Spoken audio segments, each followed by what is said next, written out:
Edmond Cross. Año de nacimiento 1931. Lugar Francia. Edad actual 87 años. Profesión hispanista y catedrático emérito. Es hispanista francés y uno de los primeros teóricos de los estudios sociocríticos.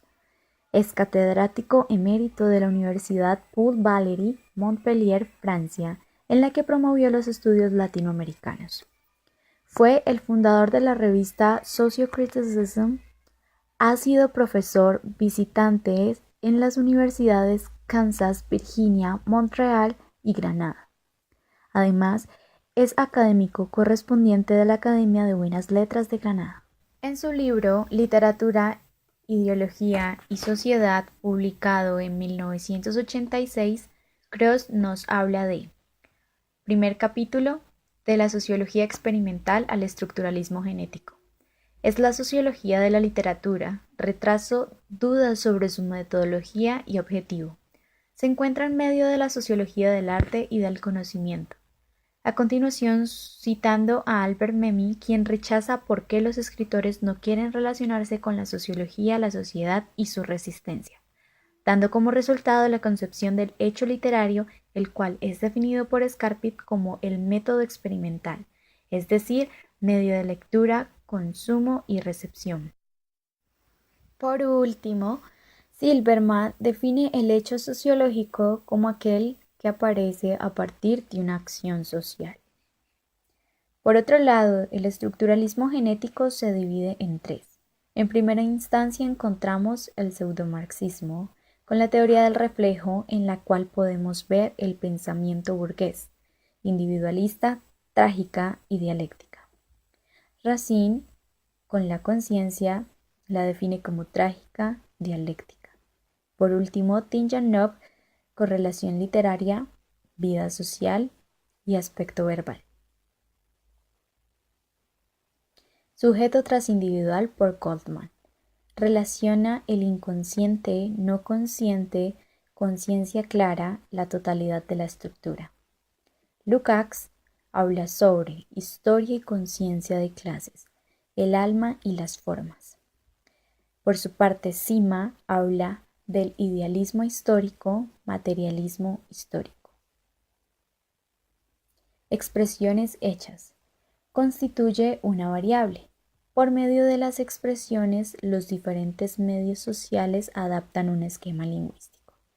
El estructuralismo genético renueva el enfoque de los problemas que plantea el análisis de las relaciones entre las obras literarias y la sociedad.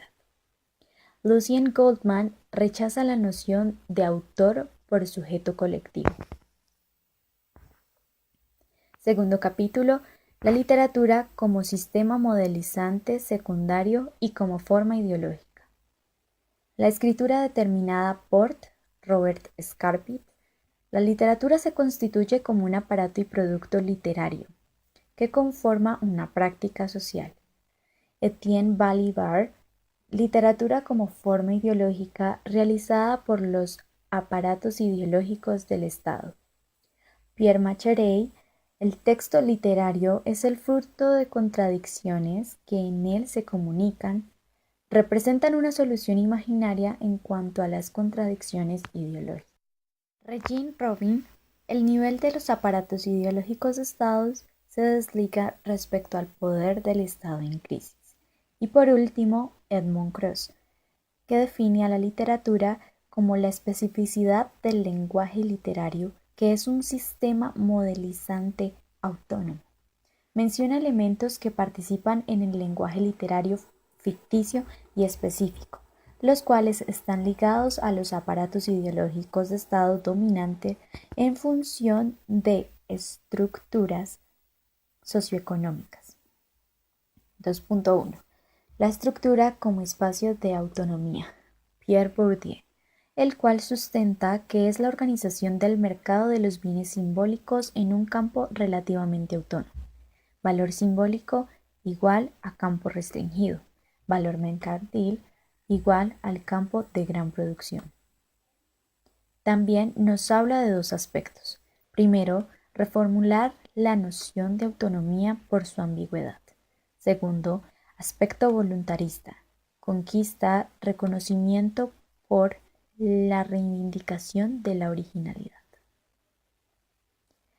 Jacques Dubois, en su tesis, propone la teoría de la institución literaria. Examina las modalidades de funcionamiento de las instancias de producción y legitimación. Nos presenta dos términos. Primero, rivalidades de escritores y grupos de escritores, los cuales representan la legitimidad literaria o la forma histórica de competencia entre escuelas o movimientos literarios. Segundo, estrategia del escritor, el cual entra a un campo literario con su juego competitivo que obliga a que su estrategia de emergencia dependa de la relación capital sociocultural y conjunto estructurado de posturas de agentes, géneros e instancias de consagración en ese campo. Tercero, prácticas y formaciones discursivas. En este capítulo encontramos aportes fundamentales de Foucault con su libro La arqueología del saber, el cual fundamenta las reglas de formación discursiva. De igual manera nos habla de la práctica social y el discurso, la cual se relaciona con instituciones sociales, procesos económicos, formas de comportamiento, sistema de normas, técnicas, tipos de clasificaciones. La forma discursiva también nos permite localizar y definir una regularidad entre los objetos, es decir, los tipos de enunciado, los conceptos, las elecciones temáticas. Cuarto, por una semiología de lo ideológico. Antonio Gómez Morina sugiere un texto susceptible, el cual debe introducirse dentro de un vacío semántico que logra evidenciar expresiones lingüísticas de una práctica discursiva que proviene del resultado de prácticas ideológicas, las cuales intervienen en la producción literaria. De igual manera, se evidencia el aspecto individual de la creación, el cual, por medio de la mediación, identifica las prácticas colectivas y las prácticas de escrituras que corresponde a un soporte transhistórico. 4.1. Debemos recordar aquí ciertos números de hechos. En el siglo XVI se practicaba la predicación. Se utilizaba para impresionar de manera profunda al público. Así se lograba edificar las masas de dos públicos, dando como producto la represión social por medio de la advertencia y la amenaza. La práctica discursiva presenta una medida entre la especie de fenómeno del lenguaje que posibilita la mediación lógica para entender las prácticas discursivas manifestadas en la sociedad.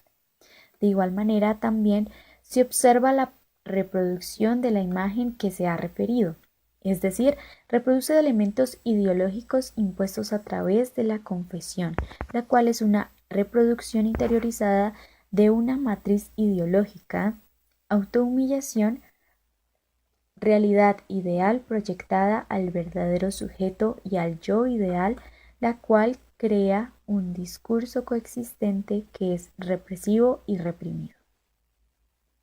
Quinto, funcionamientos textuales.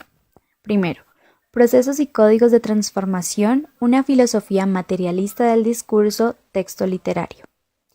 Como producto de conciencia, el cual se toma como realidad cuando se convierte el signo. La realidad solo se convierte a través del signo y material semántico. Pluriacentuación de la palabra y espacios dialógicos.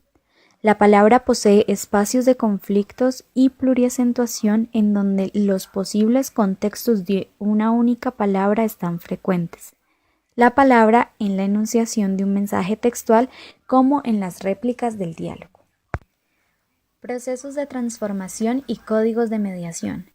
La producción textual pone en juego procesos de transformación del sentido complejo. La materialidad del lenguaje deconstruye todos los niveles. Nivel discursivo, nivel textual, nivel mito, nivel de sistemas arcaicos. Código de simbolización. Lenguaje figurativo portador del significado. Código de transformación. Manipulador del primero y foco activo del Significado. Continuamos con funcionamientos textuales 2, fenotexto y genotexto.